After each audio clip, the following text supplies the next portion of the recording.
Fala galera, sejam muito bem-vindos a mais um vídeo do canal. Nesse vídeo aqui a gente vai falar a respeito do caso do Rudolf Fentz. Como você deve ter notado pelo tamanho do vídeo, esse vai ser um vídeo bastante curtinho porque é um caso bastante simples, apesar da história ser bastante curiosa. A história fica por conta desse site aqui, Mistérios Não Resolvidos. O estranho caso de Rudolf Fentz, o homem misterioso que viajou para o futuro e foi atropelado. Então a história conta que uma noite, em meados de junho de 51, por volta das 11h15, um homem de cerca de 20 anos, vestido à moda vitoriana, apareceu na Times Square, em Nova York. De acordo com as testemunhas, ele parecia um pouco confuso. Ninguém prestou mais atenção até que, alguns minutos depois, ele cruzou a avenida e foi atropelado por um carro. Os policiais que encontraram o corpo o verificaram para identificar, mas o que eles encontraram não fazia sentido. Uma pequena ficha de metal para uma cerveja no valor de 5 centavos, com o nome de um salão que ninguém, nem mesmo os homens mais velhos da cidade sabiam sobre. Eles fizeram mais pesquisas no corpo do homem, encontraram um recibo para cuidar de um cavalo e lavar uma carruagem em um celeiro que não apareceu em nenhuma lista de endereços, por cerca de $70 em notas antigas, cartões de visita com o nome de Rudolf Fentz em um endereço na 5ª Avenida, uma carta enviada para esse endereço em junho de 1876 da Filadélfia e uma medalha por ficar em terceiro lugar em uma corrida de triciclo. Provavelmente é isso que a versão original dizia, eles traduziram para 3 pernas. O mais intrigante é que, apesar da antiguidade, nenhum dos objetos tinha qualquer sinal de deterioração. Intrigado, o capitão da polícia Herbert Hinn decidiu realizar uma extensa investigação para desvendar o caso do Rudolf Fentz. Aqui conta um pouquinho aqui da história. Basicamente o rolê ele não encontra o dito Rudolf Fentz. Ele encontra um endereço no nome de Rudolf Fentz Jr., mas descobre que na verdade o cara não morava mais ali. Ele continua fazendo essa investigação, vai na conta bancária, descobre que o Hubert Fentz Jr. havia morrido há 5 anos, mas a esposa dele ainda estava viva.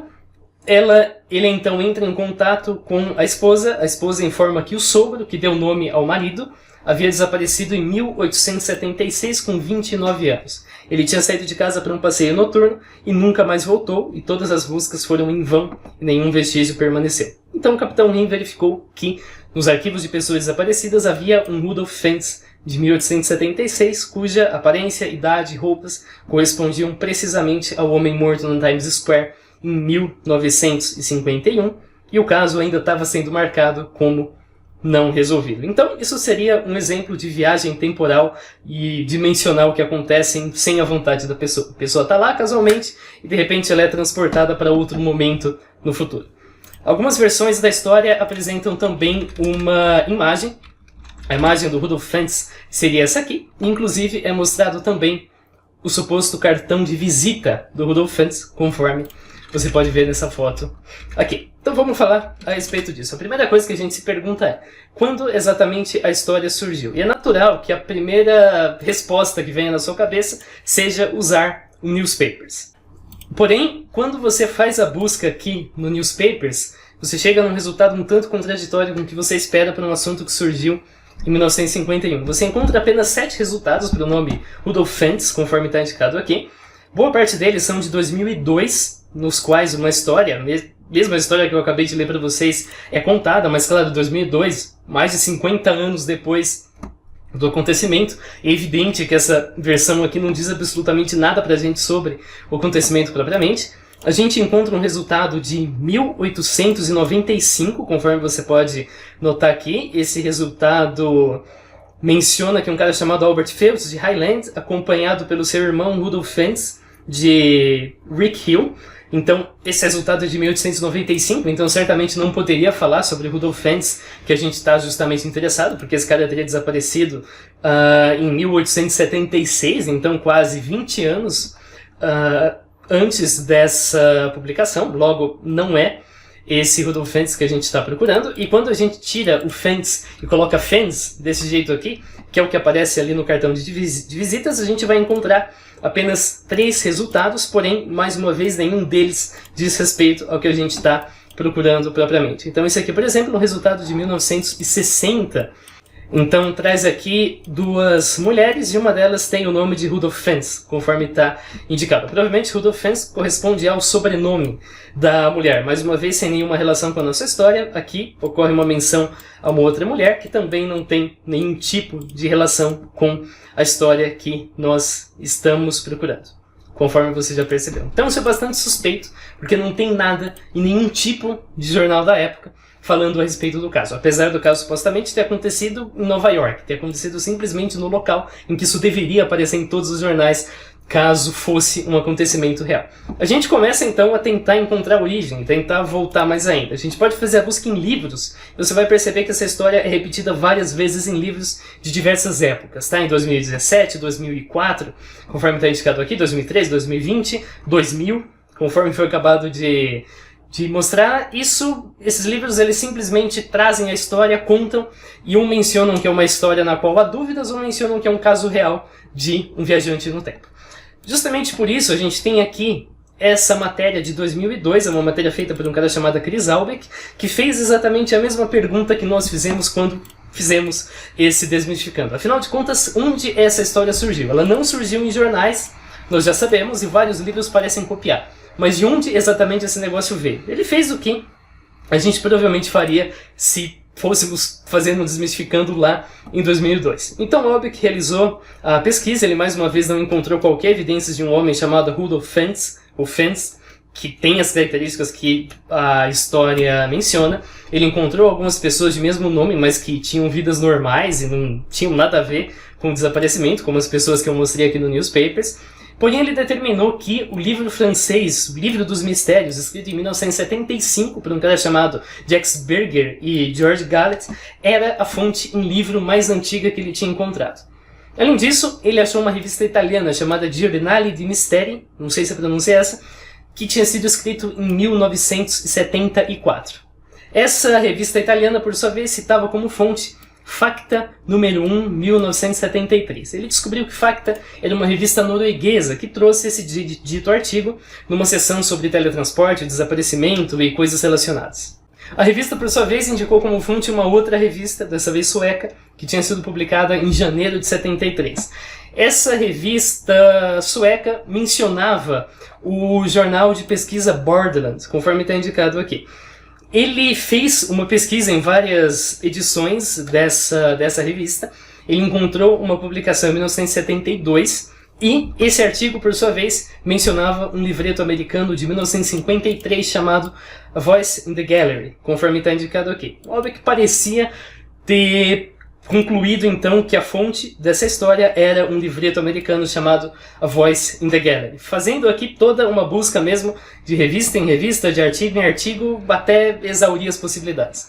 O artigo na Voice in the Gallery não mencionava nada e o Albeck simplesmente publicou esse artigo que eu mostrei para vocês aqui. Porém, um pouco tempo depois, uma pessoa respondeu ao Albeck em também um outro artigo, dizendo que, na verdade, essa pessoa tinha encontrado uma ocorrência dessa história de alguns anos atrás. Na realidade, Rudolf Fentz era um personagem de uma história chamada I'm Scared, escrita por um cara chamado Jack Finney e publicada no dia 15 de setembro de 1951 na revista Collier's Weekly.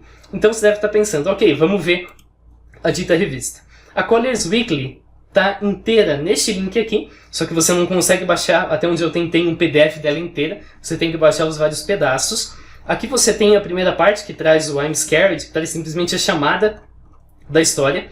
Só que se você der Ctrl F aqui e pesquisar pelo Rudolf, você não vai encontrar absolutamente nada. E aqui a gente tem a continuação do I'm Scared, já mais adiantado na revista. E aqui sim, aqui se você pesquisar por Rudolf, você certamente vai encontrá-lo conforme os 4 de 5 resultados indicam. De qualquer jeito, eu fiz aqui 2 cortes, então eu cortei o comecinho e depois cortei o resto do texto, para caso você queira ler sem nenhuma interrupção. E aqui você pode verificar que, de fato, o Rudolf aparece como um personagem na história I'm Scared. Como assim? Ctrl F, Rudolf está aqui a menção. É uma loja, tem sido uma loja por anos e ninguém nunca ouviu falar de Rudolf Fentz e não tem nenhum nome do tipo na lista telefônica. Ninguém nunca chamou ou fez qualquer tipo de pesquisa sobre o cara. E Washington não tem as suas digitais. Enfim, aqui você pode ler a história e você pode chegar que Rudolf Fentz é de fato simplesmente um personagem ficcional. Inclusive, o próprio autor, o cara chamado Jack Finney, é um autor de contos ficcionais. Aqui você pode ler sobre ele, que você pode ler sobre toda a carreira, assim por diante, aqui você pode ver todas as publicações que ele escreveu, inclusive o próprio I'm Scared. Ele era, inclusive, um autor frequente na Collier's Week, conforme você pode notar pelas várias menções aqui a Collier's. Em outras palavras, isso nunca aconteceu, isso é simplesmente uma história ficcional. E as fotografias? Quando você pesquisa por Rudolph Fentz no Google, você de fato encontra várias imagens. A gente tem a imagem desse homem aqui, a gente tem a imagem desse cartão de visitas aqui. Esse inclusive menciona data de nascimento 1846, morte 1950. Pois é, esse cartão ele é real, pelo menos essa partezinha você pode acessar aqui, porém você vai ver que a data de nascimento é de fato 1836, porém a data de morte é 6 de maio de 1915, conforme está indicado. Ele morreu não em Nova York, mas na Áustria. Aqui você pode ver a imagem do dito cartão de visita dele, nome de Rudolph Fentz Sr. Então o Fentz é o que conta mesmo na história original, Rudolph Fentz, conforme você viu, e o Fentz é o que foi aproveitado desse cartão de visita, que foi totalmente tirado de contexto, e pertence ao cara chamado Rudolph Fentz, que morreu em 1915, e é de um Rechtsanwalt, não sei se a pronúncia é essa, que o que diabos é um Rechtsanwalt, eu vou pesquisar aqui, é simplesmente um advogado. Tá? Você pode fazer a pesquisa, você vai ver que ele é simplesmente o nome de um advogado, portanto, esse cara era um advogado austríaco e não tem nenhuma relação com esse caso. Por fim, a fotografia do próprio Rudolph, que mostra aqui, na verdade vem deste artigo, que é um artigo das famílias tradicionais de Schaumburg, na Alemanha, e aqui você vai checar que nós temos tanto a imagem desse homem, quanto também dessa mulher. Conforme está indicado, provavelmente a mulher é a Caroline e o homem é o John Fentz, que aparece na imagem, portanto, nada a ver com o nosso Rudolph Fentz. E quando você pesquisa por Rudolph Fentz, também às vezes aparece uma imagem de um outro homem. Eu vou abrir aqui, por exemplo, essa página de mistérios não resolvidos, mais uma vez aparece a fotografia acompanhando a história. Na verdade, isso aqui é simplesmente um autor americano chamado Jack London. Fazendo a pesquisa no Google, você vai inclusive encontrar várias outras fotografias do Jack London, então absolutamente nada a ver mais uma vez. Portanto, essa é simplesmente uma história ficcional, essa não é um exemplo de teletransporte, um exemplo de viagem no tempo, um mistério, nada do tipo. Isso é simplesmente uma história falsa, que foi feita em um conto de ficção científica. Vale lembrar que o livro dos amiguinhos tem a história, e eu até me perguntei, ok, será que eles listam a história e depois falam a verdade? Não, se você baixar o livro, eu fiz isso e eu chequei, não, eles simplesmente contam a história como se ela fosse real, então é extremamente simples de você descobrir que ela é falsa. Eu descobri isso muito fácil pesquisando no Google e depois eu simplesmente reproduzi os passos da pesquisa. Por quê? Porque não tem qualquer evidência jornalística de que esse evento tenha de fato ocorrido em 1951, o newspaper está vazio. A história, na realidade, foi copiada de livro em livro, de revista em revista, de blog em blog, mas se originou na obra I'm Scared, que é uma obra de ficção científica publicada em 1951, e as fotografias estão fora de contexto. Aqui é de um advogado austríaco, aqui é de um patriarca de uma família alemã, de nome John Fentz, e a outra fotografia é do autor Jack London. Valeu por você que assistiu, em breve a gente se vê. Falou!